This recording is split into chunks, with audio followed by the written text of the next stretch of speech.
everybody, this is Walter, aka Epic Wolf Gaming, from Pro League Dueling, and this is going to be a deck profile of my cousin Rhobby's Madolche deck, now complete with the Angelis. So, let's kick it off. Alright, as he says, this is for my Madolche deck. I finally got my Angelis, finally think I finished the deck. I don't think there's anything else I really did to it besides some tech hints here and there for the different metas, but anyway, let's begin. Starting off with the non-Madolche monsters, I run the 2 Effect Veiler, self-explanatory. I also run the 2 Maxi. You don't really need this in the deck anymore because you run the Angeli. However, I still like to be able to have the instant hook kick food and also be able to get draws from Penetrator Sonic. It's a great card. Yes, I still run this. Even in this format, I still like Maxi. Yes. And for the new boss monster of the deck, or the main deck, I run the 3 Angeli. She's good, she's broken. I hope they don't limit her or ban her. She's just too good. She essentially just makes you get to your plays faster. She doesn't really open up anything new besides maybe being a fairy and using it with ticket, but pretty much she just helps you get that same combo off a lot faster. Next, I run the 3 Madolche. She's Stratos. She searches out Angeli. Just, again, it's basic stuff. You ran 3 of her before, you still run 3 of her now. Just, again, gets into your plays. Next, I run, for the last of the level 4s, I run 2 Messenger Lotto. A lot of people say I like the 3, and I even hear people say I like 4. But it's just too cloggy in the deck. So you draw this thing, and all you can do is summon it as maybe a 2100 beat stick with Chateau and hope it dies, and then put it back in your deck. I mean, other than that, it's just not good to draw. You have to use it with Hook Cake, or even now you can use it with Angeli and just bring it out, but I don't know, it's just so better. I think it's so much better at 2. For the level 3s, I run 3 Madolche Hook Cake.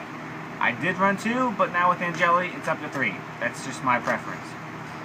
And finally, for the last Madolche monsters, I run 2 Mufoy. Don't really see this running at 3.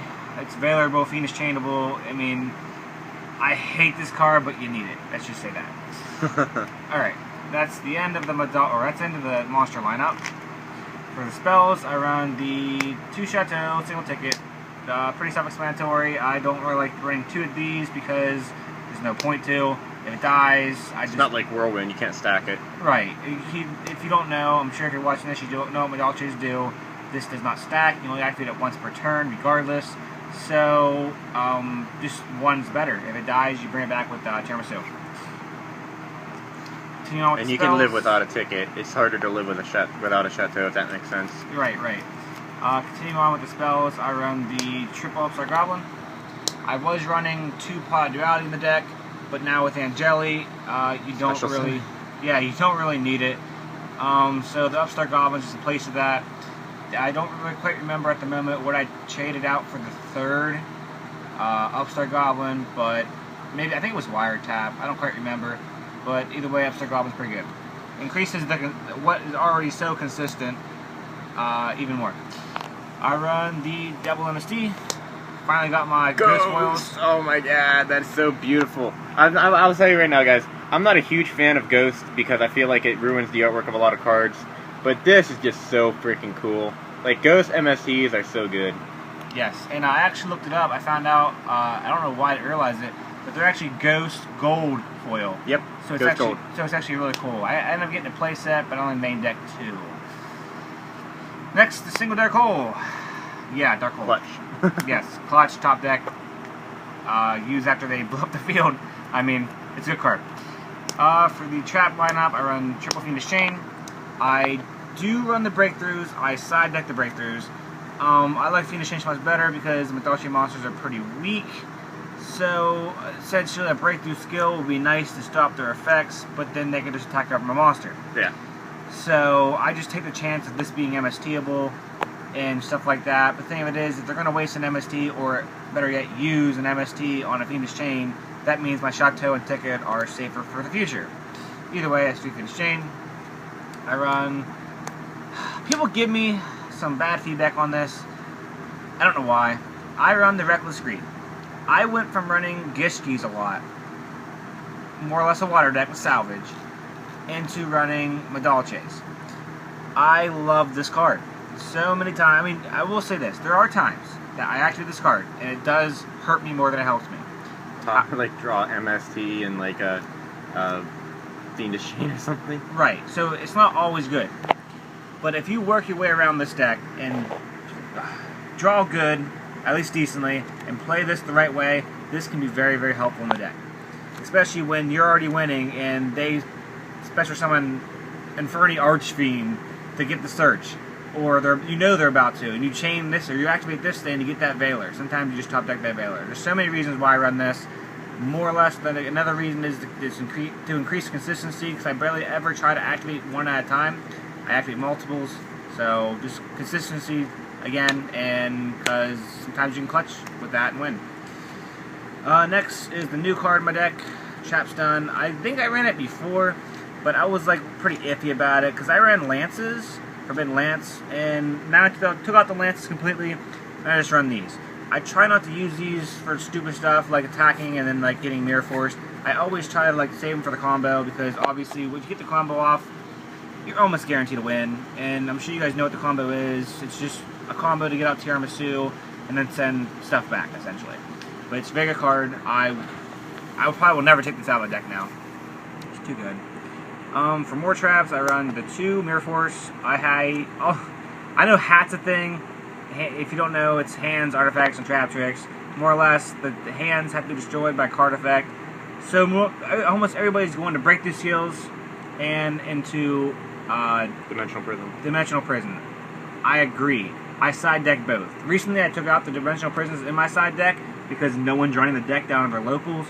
But I do have those cards prepared to be used against decks like that. But for now, Mirror Force is still a good thing for me. Next, for the singles, obviously the One Palooza. I don't even explain this card. You win. Summon monsters, win game. Yes. My like the play I hate the most is like I attack with a field full of Madolche monsters with Ticket and Chateau, and then it's like, oh no, I got Mirror Force, back to hand, Ticket Search, summon Palooza, and then do it all over again, and then win. Yeah, it's a good card.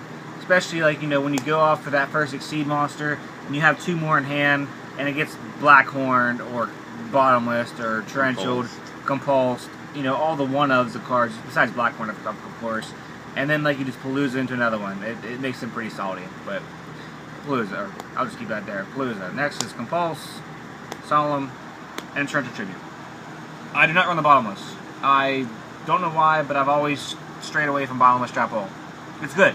Don't get me wrong. It is a good card, but I already have 2 cards that are already situational where the monster has to be summoned after I have this card down. I choose Compulse over it because I can set this and then activate it whenever I want on any monster, including my own, Abuse Ticket, which sometimes I do.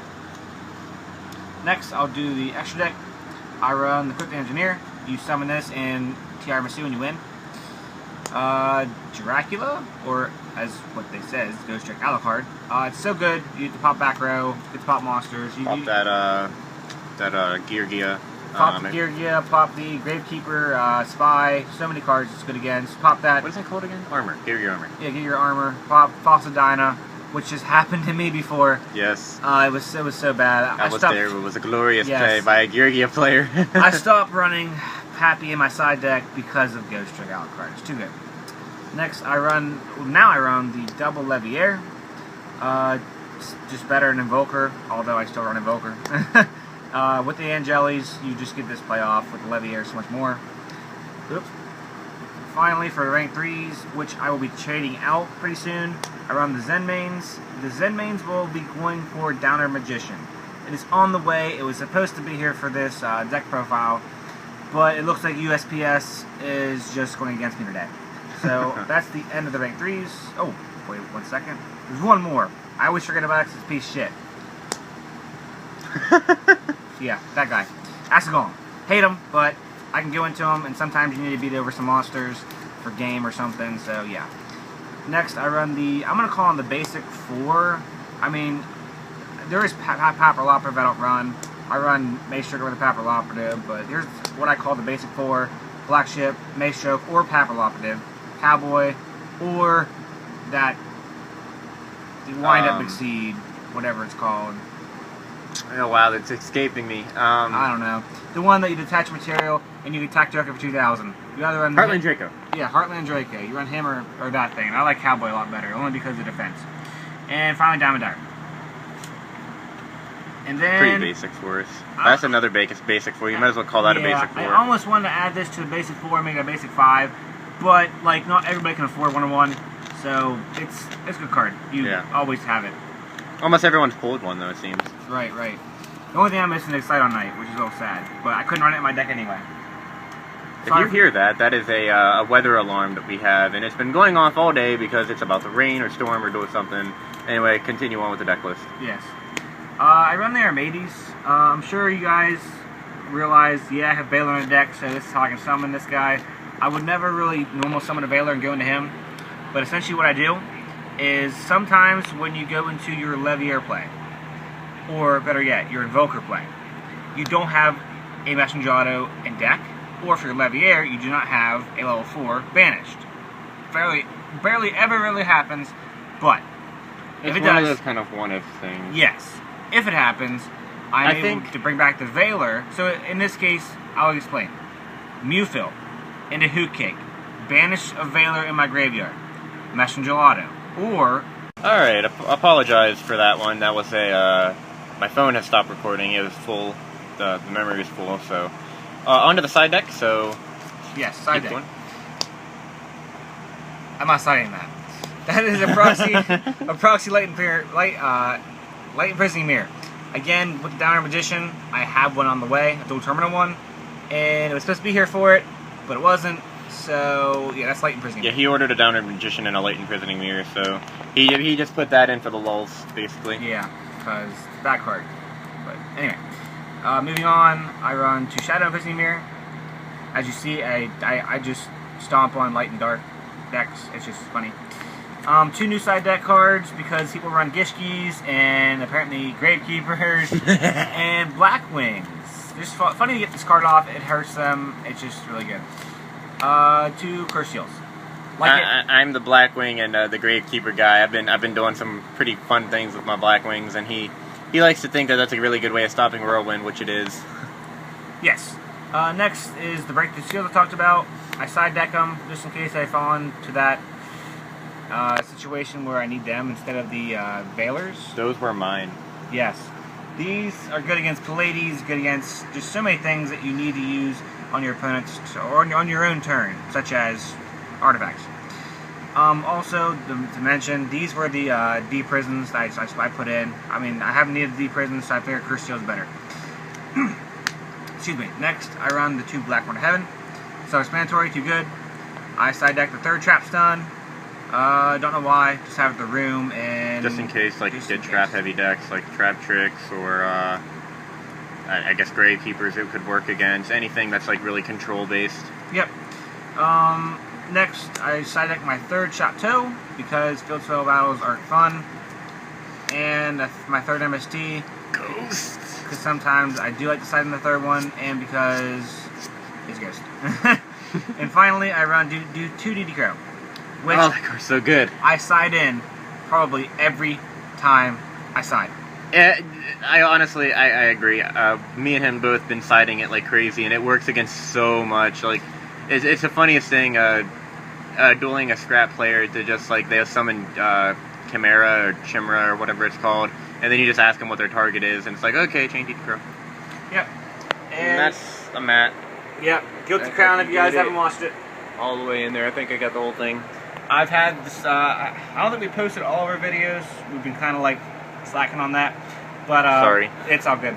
We have, I've had a Sword Art Online mat. I've had a Evangelion mat. I'm getting rid of now, it's actually for sale right now, for 30, going up, on, it's like a bid or whatever, of Infinite Stratos, Lara, and Charles? So Charlotte. And this is my 4th one, Guilty Crown. I'll probably never get rid of this one. Love it so much. But and just so you guys know, I haven't been like drifting down to look at the breasts. I've been like tired. I worked this morning and I was working like pretty hard, and I was like really tired and just kind of drifting down because I was just being like lazy and tired. So I wasn't looking down just to like look at the breasts. I was just going down because I'm tired. Yes. But that's the deck. That's the Madolche deck. MVP, I guess. I don't know. These cards are really broken. These cards are really, really bad. We should all just start main decking 5 effect veilers and breakthrough skills for them. So yeah. Funny story, really quick before we leave. We went to a new not really locker room, a new card shop. All-American Comics? All-American Cards and Comics. Really, really good card shop. If you guys have one wherever you live, I suggest you check it out. It's really cool. But we showed up like 7 minutes late. We didn't even know a tournament was happening. And we ended up getting the bye for the first round. They let us play, which was really cool of them. We ended up getting the bye for the first round. We showed up late. We're brand new to the place. We didn't even know a tournament was happening. We just wanted to check out the place. And this deck got first place. Yep. Just some random scrubs walking in and just being like, hey, we want to play Yu-Gi-Ohs. And yeah. Anyway, I hope you guys enjoyed. Check out my Noble Knight deck profile. The link will be in the description below. And yeah, I hope you guys enjoyed. And Madolches.